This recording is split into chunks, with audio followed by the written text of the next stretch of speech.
সবগুলি ইবলিস রে নিয়ে একসাথে বইছে, বইয়া বলতেছে আজকে কে কি খারাপ কাজ করছো একটু তালিকা দাও। একজনে কই একজন লোক মসজিদে যাইতেছিল, শয়তানি করে আমি মসজিদ থেকে ফিরাইয়া দিছি, আর মসজিদে যাইতে দেই নাই। কয় এটা তো সামান্য কাম, বড় কোনো কাম না। শয়তান কিন্তু মুকুট নিয়ে বসা, পুরস্কার নিয়ে বসা, এই লোকে পুরস্কার দিল না। আরেকজন রে কয় আমি মাপে কম দেওয়াইছি, আমি একটা দোকানদার রে বুদ্ধি কইরা মাপে কম দেওয়াইছি। শয়তান কয় এটাও বড় কোনো পাওয়ার কিছু না। একে একে সবাই সব দিল। একজনে কয়ে উঠছে উস্তাদজি আমি একটা কাম করছি। বলে কি কাম করছ? কয় স্বামী স্ত্রীর ভিতরে ঝগড়া লাগাইয়া স্বামীর মুখ দিয়া 3 তালাক দেওয়াইছি। ইবলিস সিংহাসন থেকে লাফ দিয়ে উঠা গেছে, ওইটাই দৌড় দিয়া যায় তার মাথার মধ্যে পুরস্কার এই মুকুট দিয়া কয় তুই আজকে সবচেয়ে বড় শয়তানি করছ, তুমি আমার কাছ থেকে পুরস্কার পাওয়ার যোগ্য। কারণ যেই সংসারের ভিতরে তালাক হয়, তালাকের দ্বারা শুধু স্বামী স্ত্রীর জীবন নষ্ট হয় না রে যুবক, তালাকের দ্বারা অবলা সন্তানগুলির জীবন নষ্ট হয়ে যায়। ভবিষ্যৎ অন্ধকার অন্ধকার অন্ধকার। মা একদিকে বাবা একদিকে, একজন সন্তানকে যদি আদর্শ সন্তান বানাইতে হয়, একদিকে মায়ের আদর আর একদিকে বাবার শাসন লাগে। আওয়াজ দিয়ে এখন ঠিক কিনা? খালি মায়ের আদরে কোনোদিন সন্তান আদর্শ মানুষ হয় না, মানুষ হইতে পারে না রে আল্লাহর গোলাম। এজন্য বাবার শাসনের প্রয়োজন। তালাক হওয়া মানে মা একদিকে বাবা একদিকে, ছেলে মেয়ে হয়তো মার কাছে নয়তো বাবার কাছে, কিন্তু একসাথে আর মা বাপরে পায় না পায় না। এজন্য এই সন্তানগুলির জীবনটা নষ্ট হয়ে যায়। এজন্য ভাইরা বন্ধুরা মনে রাখবা, নবী বলেন যখনই কোনো ঘরের মধ্যে কোনো পুরুষ তালাক দেয়, সাথে সাথে আল্লাহর আসমানটা কাঁপে ওঠে।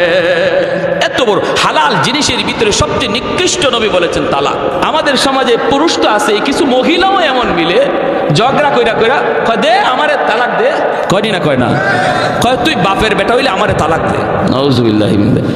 এমনি স্বামীর টেম্পার গরম হয়ে রইছে, আরো গরম করে। এই কাজটা করায় দেয় মাঝখানে এসে কে? ইবলিস। কে করায়? ইবলিস করায়। আর হেও গুসার ছুটে তালাক 3টা না দেয়া 14 গোষ্ঠী সহ তালাক দেয়। তোরে তালাক, তোর মারে তালাক, তোর দাদিরে তালাক, তোর 14 গোষ্ঠী তালাক। 3 তালাকের বাহিরে তালাক দিলে মনে রাখবা একসাথে 3 তালাক দেওয়া কবিরা গুনাহ। যদিও তালাক হয়ে যাবে, কিন্তু যে দিল এর খবর আছে, আল্লাহর কাছে ফিটা আছে। একসাথে 3 তালাক দেওয়ার কোনো বৈধতা নাই। তালাক দেওয়ার সিস্টেম হলো প্রতি মাসে একটা। যদি আপনি শাসন করলেন, আপনি বুঝাইলেন, পরিবারের লোক আনলেন, বসলেন 2 পক্ষ লইয়া, এরপরও সমস্যা সমাধান হয় না, আপনার বিবি উল্টা পথেই চলে, উল্টা পথেই চলে, বিছানা পরিত্যাগ করলেন, আপনি তার থেকে দূরে থাকলেন, কথা বন্ধ রাখলেন, হালকা একটু মারদুর। নবী বলেন হালকা মারদুর এর মানে বাঁশ লইয়া লাঠি লইয়া বিরানি না, মেসওয়াক লইয়া একটু আস্তে কইরা একটু আঘাত দেওয়া। এর মানে একটু সে যেন অপমান বোধ করে, হায়রে আজকে আমার সামনে হাত উঠায় ফেলছে, এতটুকু যেন তার অনুভূতিতে লাগে, তার ইজ্জতে যেন লাগে, এজন্য একটু হাত উঠানি। এর মানে এই না লাঠি লইয়া শরীরে দাগ ফেলাইয়া দেওয়া, এরকম না। হালকা কিছু আঘাত করলেন, এরপরও সংশোধন হয় না, তখন শরীয়ত বলে সে যখন পবিত্র হালতে থাকে তখন তার 1 তালাক দাও। এরপরে আরেকবার যখন পবিত্র হয় পরের মাসে, ওই সময় আরেকটা তালাক দাও। তারপরেও যদি সংশোধন না হয়, 2 তালাক দেওয়ার পরেও সুযোগ ছিল তারে আনার, এরপরেও যখন সে সংশোধন না হয় তখন তারে আরেকটা তালাক, 3য় মাসে আরেকটা তালাক দাও। এভাবে হলো শরীয়তের তালাকের বৈধতা, তালাকের সিস্টেম। কিন্তু আমাদের সমাজে যেভাবে তালাক দেওয়া হয়, এক বৈঠকে এক বসায়, এগুলার কোনো তরিকা নাই, সিস্টেম নাই। তবে তালাক কি হবে না? বলে হ্যাঁ হবে 100%। হযরত ওমর রাদিয়াল্লাহু তাআলা আনহুর জামানায় এক লোক 3 তালাক না দিয়া তালাক দিয়া লাইছে বউরে 100টা। ওমর রাদিয়াল্লাহু তাআলা আনহু তারে ডাকায় আনছেন, আইনা বলেন বসো, তোমার তালাক দেওয়ার বৈধতা কয়টা? বলে 3টা। তো 100টা দিলা কেন? ঘুষার ছুটে মারছি, ঘুষা করে মারছো, তো 3টা তোমার পাওনা, এর জন্য 3টা তুমি দিছো, আর বাকি যে 97টা দিছো এটা এখন তোমার ফিডে পাওনা। এই জন্য হয়তো তোমার বেত আইনা 97টা বেত হের ফিটও দিছে, বলে ওইটা 1 তালাক, এটা 2 তালাক। এজন্য যুবক ভাইরা সাবধান। তালাক যদিও শরীয়তে বৈধ রাখছে, কিন্তু কখন? যখন দেয়ালে পিঠ লেগে যায়, কোনো দিক দিয়া আর সমাধান হচ্ছে না। এটা ছেলে খেলা নয়। তামাশা নয় হুজুর, গুসার চুটে দিয়া দিছি। আমার তখন মাথায় জ্ঞান ছিল না, তালাক কেউ হাসতে হাসতে দেয় না, গুসা করেই দেয়, রাগ উঠলেই দেয়। এজন্য কোনো সুযোগ নাই, 3 তালাক দিয়া দিবেন আর কোনো সুযোগ নাই ফিরায় আনার। হুজুরদের কাছে দৌড়ায় কোনো লাভ নাই। প্যারে হাদিরিন, এজন্য ইবলিস কইতেছে আজকে পুরস্কার পাওয়ার অধিকার তোমার, তুমি বহুত বড় কাজ করছো। কারণ সংসারে 2 জন শুধু নষ্ট না, তাদের অবলা সন্তানগুলির ভবিষ্যৎ অন্ধকার। প্যারে হাদিরিন, এজন্য আমার ভাইরা বলতেছিলাম, শরীয়তের বিধানগুলা, শরীয়তের মাসালা মাসাইলগুলা, এগুলো আমাদের জানা থাকার দরকার আছেনি না নাই? আর একটু জোরে কোন আসেনি না নাই? আমার ভাইরা বন্ধুর আল্লাহর গোলাম যেই মাত্র চুলটা কাইটা তিনি দিয়া দিলেন, হালুয়া নিয়ে আসলেন। স্বামীর কাছে আসার আগে ইবলিস আইয়ুব আলাইহিস সালামের কাছে আইসা বলতেছে, নবী গো, জানেননি একটা গোপন খবর? কিসের খবর? কই খবর হলো আপনার স্ত্রী মানুষের বাড়িতে চুরি কইরা কইরা আপনার জন্য খানা নিয়ে আসে। এই খবর তো আপনি রাখেন না, আপনি তো এই খবর রাখেন না। প্রতিদিন চুরি করে কেউ ধরতে পারে না, কিন্তু আজকে ধরা খাওয়া গেছে। ধরা খাওয়ার কারণে তার চুল কাইটা দিছে। চুল যদি আমার কথা বিশ্বাস না হয়, আসার পরে চুলের দিকে তাকায় দেখেন, আজ কিন্তু তার চুল কাটা চুরিতে ধরা পড়ছে। এজন্য নাউজুবিল্লাহ জোরে কর। এর নাম হলো ইবলিস। এর নাম কি? এর নাম হলো ইবলিস। ঘটনা ঘটলো কি আর শোনাইতেছি কি? ঘটনা ঘটলো কি আর শোনাইতেছি কি? আল্লাহর পয়গম্বর সাথে সাথে যেন আসমান মাথায় ভেঙে পড়লো, কারণ তিনি তো নবী। হারাম খানা তো তিনি খাইতে পারেন না, চুরির মাল নবী তো খাইতে পারেন না। কোনো ইমানদার মুমিন কোনোদিন হারাম মাল খাইতে পারে না, চুরির মাল, ডাকাতির মাল মুসলমান খাইতে পারে না। ভাইরা বন্ধুরা, আল্লাহর পয়গম্বর আওয়াজ দেয়া কই, মালিক, ঘটনা যদি এমনই হয়, আমাকে তুমি কেমন পরীক্ষায় ফেলাইছো গো আল্লাহ? আমি ওই স্ত্রীকে নিয়ে সংসার করব না, আমি তার স্ত্রী হিসেবেও মেনে নিব না। যদি তার মাথার চুল আমি কাটা পাই, তাহলে আমি কসম করলাম 100টা বেত তারে দিব, 100টা বেত দিব। আল্লাহর পয়গম্বর আইয়ুব আলাইহিস সালাম তিনি অপেক্ষায় বসা আছেন, বিবি আসবেন, তারপরে তিনি দেখবেন মাথার চুল কাটা নাকি। তিনি দেখবেন বিবি রহিমা হালুয়া নিয়ে স্বামীর কাছে তিনি হাজির হলেন। ভাইরা, তিনি হালুয়া দিলেন, নবী তো হালুয়া খাইতে রাজি না। তিনি তো বলতেছেন, রহিমা গো, মাথার চুলগুলি একটু দেখাও। দেখাইতেই তিনি দেখেন চুল কাটা। আল্লাহর নবীর কলিজার মধ্যে যেন রক্তক্ষরণ হয়ে যায়। হায় রে, আমি কি শুনলাম? যা শুনলাম তা তো বাস্তব। সাথে সাথে তিনি বলেন, রহিমা গো, ও রহিমা, তুমি না একজন নবী পরিবারের মেয়ে, তুমি না নবী পরিবারের মেয়ে গো, কেমন করে তুমি এমন কাম করলা? আমি তো চুরির মাল চাই না, ডাকাতির মাল চাই না, আমি না খায়া মরতে রাজি, তবু হারাম খানা খাইতে রাজি না। হারাম খানা যদি ঘরের ভিতরে ঢুকে রে ভাই, হারামের বদাসর, হারামের বদাসর নিজের মধ্যে পড়ে, সন্তানের মধ্যে পড়ে। সুদের টাকা যদি আপনি ঘরে ঢুকান, সন্তানের রক্ত মাংস হারাম টাকা দিয়ে বড় হয়।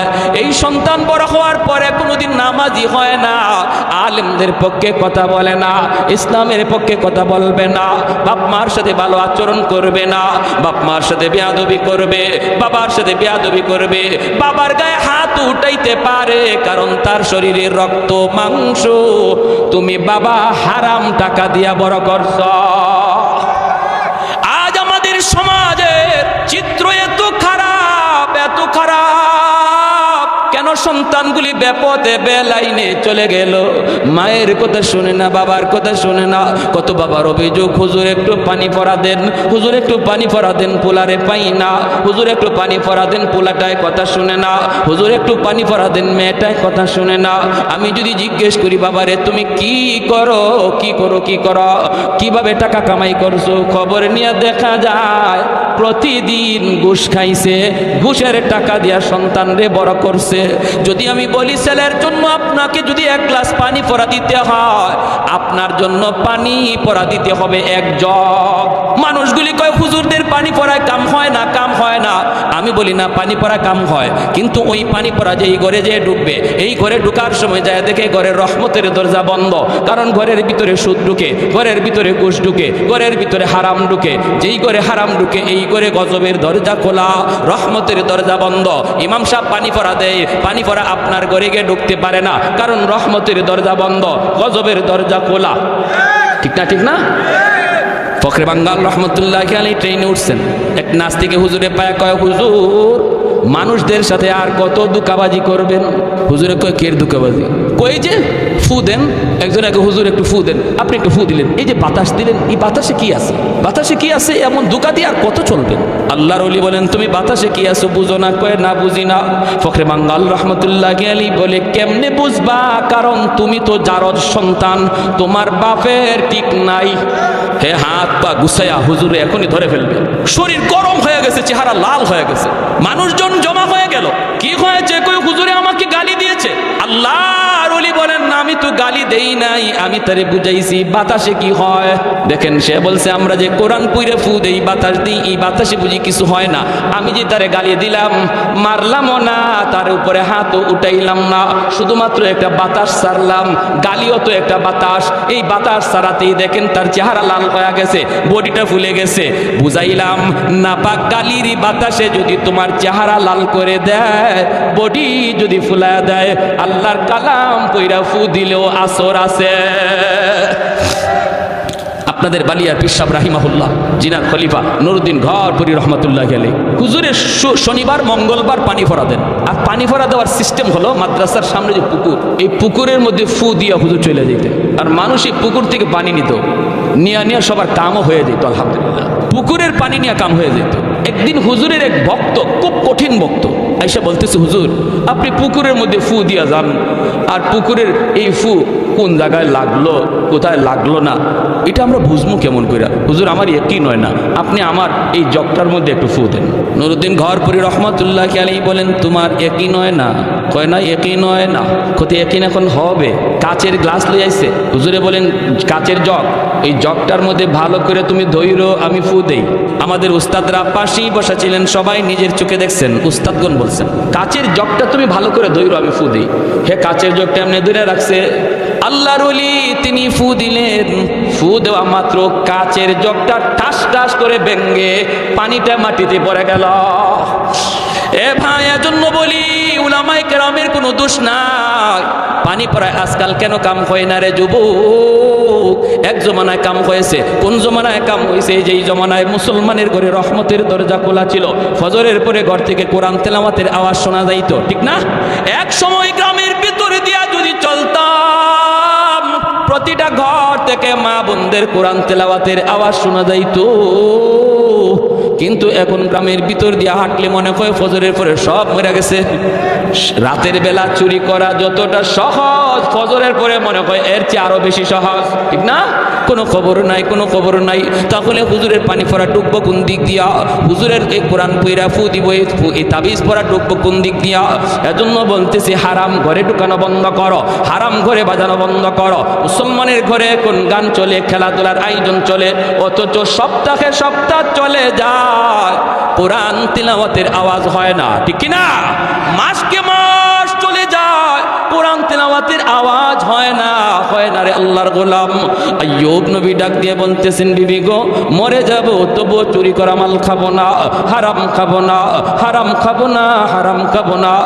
বিবি রহিমা তখন বলেন, বেশামি গো কেমন করে তুমি বুঝলা এটা হারাম? কই তুমি কারো বাড়িতে চুরি কইরা মাল আনছো, এজন্য তোমার চুল কাইটা দিছে, চুল কাইটা দিছে। আল্লাহর বান্দি তখন চোখের পানিটা সাইরা বলতেছেন, স্বামী গো কে তোমারে এমন বলছে? কয় গ্রামের একটা মানুষ।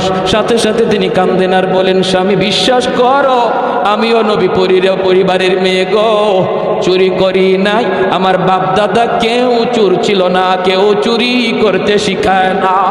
আমার ঘটনা হলো এমন, ইহুদি মহিলা আমাকে দিতে চায় না, বাধ্য হইয়া আমি চুলটা দিছি। এইবার আল্লাহর নবী তিনি বুঝে ফেলছেন এটা ইবলিস ছিল, ইবলিস। এখন তিনি কসম তো করে ফেলছেন, কসম তো করে ফেলছেন। আল্লাহ পাক জিব্রাইল আমিনকে পাঠাইছে, জিব্রাইল আমার নবী তো কসম করে ফেলছে, চুল কাটা দেখলে 100টা বেত্রাঘাত করবে, কসমটা তো পুরা করা দরকার। ও জিব্রাইল তাড়াতাড়ি করে যাও, যাই আমার আইয়ুব নবীকে বলো 100টা ছোট ছোট বাঁশের কঞ্চি এক জায়গায় যেন একত্রিত করে, তারপরে আস্তে করে যেন রহিমাকে আঘাত দেয়, আমি আল্লাহ কসম পুরা করে নিব। একটু জোরে কোন সুবহানাল্লাহ, আর একটু জোরে কোন সুবহানাল্লাহ। সকল ক্ষমতার মালিককে। ফরমান আসে কার কাছ থেকে? আদেশ মানব কার? আমার যুক্তি যেখানে শেষ সেখান থেকে আল্লাহর কুদরত শুরু হয়, ঠিক না? আমার যুক্তি যেখানে শেষ সেখান থেকে আল্লাহর কুদরত শুরু হয়। তোমার আমার যুক্তি যেখানে শেষ সেখান থেকে আল্লাহর কুদরত শুরু। তুমি বলতেছো কোরআনে এই কথা কেমনে আসলো, জান্নাত জাহান্নামের আলোচনা কেমনে আসলো? উলামায়ে কেরামের কথার মাঝখানে কেউ কোনোদিন পণ্ডিতি করবা না, কারণ উলামায়ে কেরাম নিজের থেকে কিছু বলে না, যা বলে আল্লাহর কথা বলে, যা বলে নবীর কথা বলে। অতএব উলামায়ে কেরামের কথার সাথে পণ্ডিতি করতে চাইলে তোমাকেও কোরআন হাদিসের পণ্ডিত হওয়া লাগবে। ইঞ্জিনিয়ারের সাথে আমরা দ্বন্দ্বে যাই না, তোমরা কেন দ্বন্দ্বে আসো? ডাক্তারের সাথে আমরা দ্বন্দ্বে যাই না, ডাক্তার তুমি কেন আমাদের সাথে দ্বন্দ্বে আসো? মেজরের সাথে আমরা দ্বন্দ্বে যাই না, তুমি কেন আমাদের সাথে দ্বন্দ্বে আসো? যে যেই বিভাগের পণ্ডিত সেই বিভাগ নিয়ে পণ্ডিতি করো, ভিন্ন বিভাগে যাওয়ার চেষ্টা করবা না, কারণ এদেশের মানুষের মাথার মুকুট হলো উলামায়ে কেরাম। প্যারে হাজিরিন, এজন্য মনে রাখবেন, ষড়যন্ত্র একমুখী নয়, চতুর্মুখী ষড়যন্ত্র ইসলাম নিয়ে শুরু হয়েছে। আমাদের সজাগ থাকা লাগবে। কোনো সময় যদি একটু অসতর্ক হয়ে যায়, মনে রাখবা মহাদৌলত ঈমান ডাকাতি হবে। নবী বলেন ফিতনার জমানায় ঈমান যদি হেফাজত রাখতে চাও, আলাইকুম বিমুজালাসাতিল উলামা, আমার উলামায়ে কেরামের সাথে, আমার উলামায়ে কেরামের সাথে সর্বদা মিলেমিশে থাকবা, আল্লাহ তোমার ঈমান হেফাজত। এই ফিতনার জমানায় একা একা হাঁটবার চেষ্টা করবেন না, কেউ একা একা পণ্ডিত হওয়ার চেষ্টা করবেন না, এটা নবী নিষেধ করে গেছেন। নবী বলছেন ফিতনার জমানা চলছে, এই জমানায় ঈমান বাঁচাতে চাও আলেমদের সাথে থাকো। আর আলেমরা ময়দানে তখনই নামবে যখন দেখবে আপনার ঈমান খতরার ভিতরে রয়েছে, মুসলমানের মুসলমানি খতরার মধ্যে রয়েছে, যখন দেখবে এই দেশে ইসলাম নিয়ে ষড়যন্ত্র, যখন দেখবে আমার মুসলমানি নিয়ে ষড়যন্ত্র, তখন উলামায়ে কেরাম আপনাদেরকে রাজপথে ডাক দিবে। সেই ডাক দেওয়া ইমাম সাহেবের ফায়দার জন্য নয়, সেই ডাক কোন আলেমের মেম্বার হওয়ার জন্য নয়, চেয়ারম্যান হওয়ার জন্য নয়, এমপি হওয়ার জন্য নয়। ইসলাম থাকবে কি থাকবে না সেই কারণে আপনাদেরকে ময়দানে ডাক দিবে। সেইটাকে কারা কারা প্রস্তুত, হাত উঠে একটু আল্লাহকে দেখান। আল্লাহ তুমি কবুল করো, জোরে বলি আমিন। পশ্চিমাদের চোখ পড়েছে কাবাগরের প্রান্তরে, ব্রিটিশ দালাল দল বেঁধেছে ধ্বংস করতে চায় কারে? পশ্চিমাদের চোখ পড়েছে কাবাগরের প্রান্তরে, ব্রিটিশ দালাল দল বেঁধেছে ধ্বংস করতে চায় কারে? আল্লাহ পাকের ঘর, তোর সাহস থাকলে ধর, দো জাহানের মালিক যিনি পবিত্র কাবা। ওই আরবের দিন বাঁচাতে সত্য ন্যায়ের মুক্তি চাই, মুহাম্মাদের বাহিনী আজ আসলে তোদের রক্ষা নাই। ওই আরবের দিন বাঁচাতে সত্য ন্যায়ের মুক্তি চাই, মুহাম্মাদের বাহিনী আজ আসলে তোদের রক্ষা নাই। মুহাম্মাদুর রাসূলুল্লাহর বাহিনী আসেনি, হাত উঠে বলো আসেনি। আর একটু জোরে আসেনি। একটু দাঁড়াও, জেগে ওঠো ওহে মুসলমান, আর কতদিন দিন ইসলামের সইবে অপমান। রক্ত দিয়ে পবিত্র ওই মক্কা মদিনা, সেই জমিনে সিনেমা হল চলতে পারে না। সবাই একমত? মক্কা মদিনা মুসলমানের কলিজার জমিন, ঠিক না? আজকে ওই আরবের জমিনে সিনেমা হল উদ্বোধন হয়, যাত্রার উদ্বোধন হয়, দাওয়াত ও তাবলীগের কাজ বন্ধ করা হয়, জিকিরের আওয়াজ বন্ধ করা হয়, আজান নিষিদ্ধ করার পায়তারা করা হয়, ইহুদিদের কালচার চলে। অতএব আরবের জমিন নিয়ে যদি মুসলমান তোমার আমার বেঁচে থাকে কোনো লাভ নাই, ঠিক না? একটু দাঁড়াও, জেগে উঠো ওহে মুসলমান, আর কতদিন দিন ইসলামের সইবে অপমান। রক্ত দিয়ে পবিত্র ওই মক্কা মদিনা, সেই জমিনে সিনেমা হল চলতে পারে না।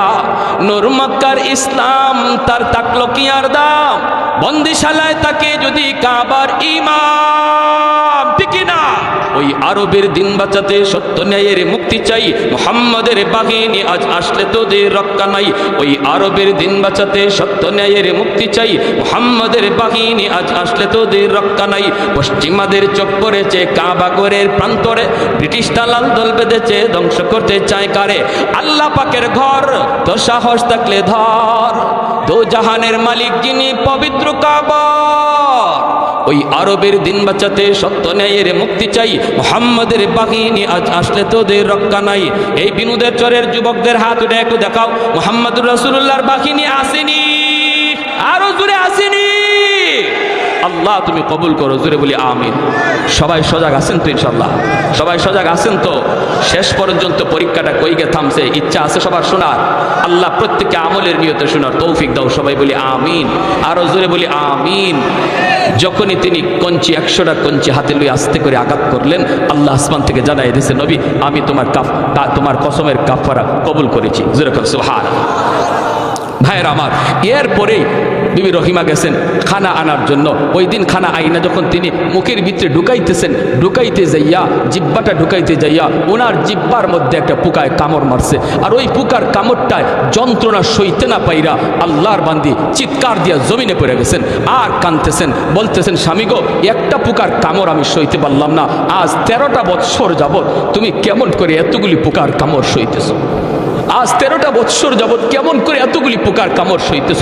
স্বামী গো, একটা পোকার কামড় সইতে পারলাম না, একটু আল্লাহর কাছে দোয়া করো না, আল্লাহ যেন তোমার সুস্থ করে দেয়। সাথে সাথে আল্লাহর পয়গম্বর তিনি কাঁদেন আর বলেন, রহিমা, ও রহিমা, তুমি এটা কেমন প্রস্তাব দিয়েছো? আমি আল্লাহর কাছে কেমন করে সুস্থতার কথা বলবো? 70 বছর আল্লাহ আমাকে সুস্থ রেখেছেন, ঘাম বিচি পর্যন্ত আমার শরীরে উঠে নাই। আল্লাহ যদি আমাকে বলে, আইয়ুব, 70 বছর আমি আল্লাহ তোমাকে সুস্থতার নিয়ামত দিয়েছি, মাত্র 13টা বছর তুমি অসুস্থ, এখনো তো 70 বছর হলো না, এখনই বুঝি তুমি অধৈর্য হয়ে গেছো, এখনো তো বরাবর হলো না, সুস্থতার সাথে অসুস্থতার বয়স তো বরাবর হলো না। যদি আল্লাহ আমাকে এমন কথা বলে, গো রহিমা, কি জবাব দিব, কি জবাব দিব? না না, আমি এমন প্রস্তাব আমি আল্লাহর কাছে করতে পারি না। যদি তোমার কষ্ট হয়, আমি তোমাকে মুক্তি দিলাম, তুমি চলে যাও, আমাকে ফেলে তুমি চলে যাও। আমার 4 জন বিবি ছিল, 3 জন তো মারা গেছে। ওই দিন যদি তুমি ওদের সাথে ঘুমাইতা, তুমিও তো মারা যাইতা। অতএব বিবি গো, এমন কথা আমাকে বলবা না, লাগলে তুমি চলে যাও। বিবি রহিমার সাথে সাথে স্বামীর জড়ায় ধরে কাঁদতে শুরু করলেন, না গো স্বামী, আমি যাওয়ার জন্য বলি নাই, আমার ভুল হয়ে গেছে, আমার ভুল হয়ে গেছে, আমাকে মাফ করে দাও, আমাকে মাফ করে দাও। এ ভাই, আমি আপনি কিন্তু নবীর মতো বলবো না রে ভাই। আমার আপনার বলার তরিকা কি হবে শুনবেন। আমার আপনার বলার তরিকা ইমাম গাজ্জালি রহমাতুল্লাহ আলাইহি বলেছেন, তিনি বলেছেন, আল্লাহর কাছে বলবো, মালিক, সুস্থতাও তোমার দেওয়া নেয়ামত, অসুস্থতাও তোমার দেওয়া নেয়ামত। অসুস্থতার দ্বারা তুমি মুমিনের গুনাহ মাফ করো, তার মাকাম মর্যাদা তুমি বাড়ায় দাও। কিন্তু মালিক, আমার ঈমান বড় দুর্বল, আমার ঈমান বড় দুর্বল, আমাকে অসুস্থতার নিয়ামত তুমি দিও না। আল্লাহ, আমাকে সুস্থতার নিয়ামত তুমি দান করো। যেরকম সুবহানাল্লাহ। এইভাবে আমরা আল্লাহর কাছে দোয়া চাইব। কিন্তু আইয়ুব নবী, তিনি তো নবী, তিনি তো পয়গম্বর, তিনি তো বুঝতেছেন তার উপরে পরীক্ষা। ভাইরা বন্ধুরা, এরপরে আল্লাহ পাক রব্বুল আলামিন জিবরাইল আমিনকে পাঠালেন। 18টা বৎসর চলে গেল, অসুস্থ অবস্থায় 18টা বৎসর চলে গেল। আল্লাহ এইবার বলেন, জিবরাইল, আমার পয়গম্বর আইয়ুবের কাছে তুমি যাও। জিবরাইল আমিন এসে তিনি সালাম দিলেন, আসসালামু আলাইকুম ইয়া নবী আল্লাহ। আইয়ুব আলাইহিস সালাম সালামের জবাব দিতে তিনি একটু দেরি করলেন। এমনি জিবরাইল বলতেছে, নবী গো, আপনি যদি সালামের জবাব দিতে দেরি করেন, আপনার উম্মত করবে কি? কারণ সালাম দেওয়া সুন্নত, সালামের জবাব দেওয়া ওয়াজিব। সালাম দেওয়া সুন্নত, জবাব দেওয়া ওয়াজিব। সালাম না দিলে গুনাহ হয় না, কিন্তু জবাব না দিলে গুনাহ হয়, গুনাহ হয়, কবিরা গুনাহ হয়। সালাম যেমন দিবেন, জবাব তারে শোনায়া দেওয়া লাগবে। মনে মনে জবাব দিল জবাব হয় না। আর আমাদের সমাজে কিছু মানুষ আছে, জবাব তো দেই না, বড় কই না। আপনি দিয়েছেন সালাম, আসসালামু আলাইকুম রহমতুল্লাহ, নেতা এই ধরনের যারা কয়া জবাব দিতেছেন, আল্লাহর কাছে কি পরিমাণ ধরা খাইতেছেন বুঝে আসবে যেদিন আল্লাহ ধরবে। সাবধান, কবিরা গুনাহ হয়, কবিরা গুনাহ। শুধু মুখে মুখে না, শোনায়া জবাব দেওয়া, ওয়া আলাইকুম আসসালাম ওয়া রাহমাতুল্লাহ, ঠিক না? সালামের সহি তরিকা আসসালামু আলাইকুম ওয়া রাহমাতুল্লাহ। আমাদের সমাজে বিভিন্ন ধরনের সালামের স্টাইল। একটা আছে রাজনৈতিক সালাম, আসসালামু আলাইকুম, আছে সালাম আলাইকুম। আসসালাম শব্দের অর্থ হলো শান্তি নাজিল হোক, আর সালাম আলাইকুম শব্দের অর্থ হলো তোমার উপরে মরণ আও। কেমন হইলো? শান্তির দোয়া হয়েছে না মরণের দোয়া হয়েছে? হ্যাঁ, এজন্য কেউ যদি সালাম আলাইকুম কয়, আপনি গিয়ে ধরবেন, ধরে কবেন, তুই আমার মরার দোয়া করলে কেন? মরার দোয়া করলে কেন? তুই আমার জন্য শান্তির দোয়া করতে পারোস না, মরার দোয়া করলে কেন? সাবধান। এজন্য সালাম শুদ্ধ করে দিব, আর জবাব তারে শোনায়া দিব, জবাব তারে শোনায়া দিব। সালাম পাওয়ার সর্বপ্রথম হকদার হলো বাপ মা। আমাদের সমাজে আমরা আছি যারা সালাম কম বেশি করি, কিন্তু বাপ মারে সালাম করে এমন সন্তান খুব কম। অথচ সালাম পাওয়ার সবচেয়ে বড় হকদার হলো মা বাবা। একটা শান্তির দোয়া, আল্লাহ তোমার উপরে শান্তি নাজিল করুক। আমার বাবার জন্য আমি দোয়াটা করলাম না, মার জন্য এই দোয়াটা করলাম না, এটা বাবার হক নষ্ট করলাম, মার হক নষ্ট করলাম। প্রিয় হাজিরিন, এজন্য যেই সন্তান বাবাকে সালাম দেয়, এই সন্তান আর বাপের মধ্যে আল্লাহ দিল থেকে মহব্বত বাড়ায় দেয়। স্বামী স্ত্রীর ভিতরে যখন সালাম কালাম হয়, স্বামী স্ত্রীর ভিতরে মহব্বত আল্লাহ বাড়ায় দেয়। আমার মা বোনেরা যারা শুনতেছেন, যারা মনে করেন ঘরে শান্তি কম, সালামের আমলটা চালু করেন। কবিরাজ লাগবে না, পানি ফোড়াও লাগবে না, শুধু একটা আমল দিয়া গেলাম, স্বামীরে বেশি বেশি সালাম দেন, অটোমেটিক তার মন আপনার দিকে আল্লাহ ঝুঁকায় দিবে, দিলের ভিতরে মহব্বত ঢুকে যাবে।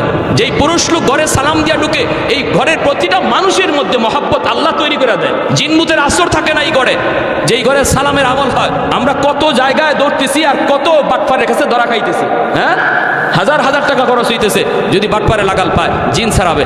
আপনার জিন ছাড়ানোর তরিকা আপনারই শিখাই দিলাম। আপনি খালি ঘরে সালাম দিয়ে ঢুকেন, জিনের 14 গোষ্ঠী ভাগবো, কেউ ঘরে থাকবে না। প্রিয় হাজিরিন, জিব্রাইল আলাইহিস সালাম বলতেছে, নবী গো, আপনি যদি সালামের উত্তর দিলেন দেরি কইরা, উম্মতি করবে কি? আইয়ুব আলাইহিস সালাম তখন ডাক দিয়ে বলেন, ভাই জিব্রাইল, কেন একটু দেরি করেছি তুমি শুনবা। বলে কেন?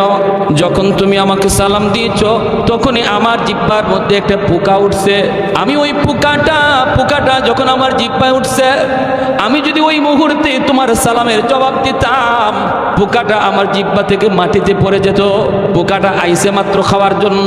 আমার ভয় হয়েছে কিয়ামতের ময়দানে পোকা যদি আল্লাহর কাছে নালিশ করে বসে, মালিক তুমি পাঠাইছিলা তোমার পয়গম্বরের কাছে আমাকে মেহমান বানায়া, কিন্তু সে আমাকে খাইতে দেয় নাই, আমাকে জমিনে ফেলায় দিছে।